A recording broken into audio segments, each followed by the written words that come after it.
Praise the lord. प्रभु यीशु नाम आपण समस्त को हार्दिक हार्दिक अभिनंदन ज्ञापन करे।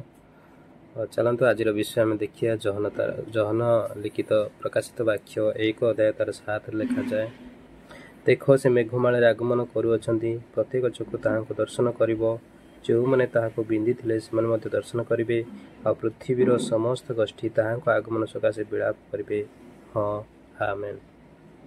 आज्ञा प्रभुंकर वाक्य आम मानू है, देख से मेघमाल आगमन करुअछंती। मात्यु लुक पुस्तक मध्य लिखा जाए, मात्यु मार्क लुक पुस्तक मध्य लिखा जाए, देख से मेघमाल महापराक्रम महामहिमा सहित मेघमाल आगमन करेंगे। मोर प्रिय मन ये प्रकाशित वाक्य मध्य लिखा जाए, सी कौन करे मेघमाल आगमन करने को जाऊँगी।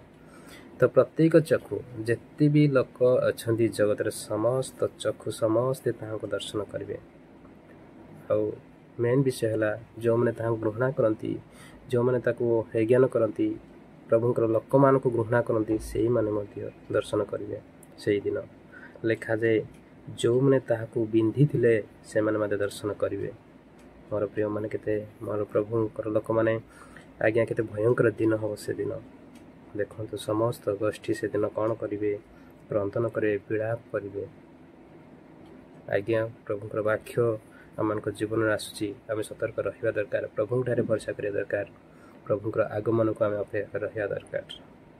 प्रभुंकर वाक्य आपण को मत शिक्षा दूची, से निश्चय आसवे।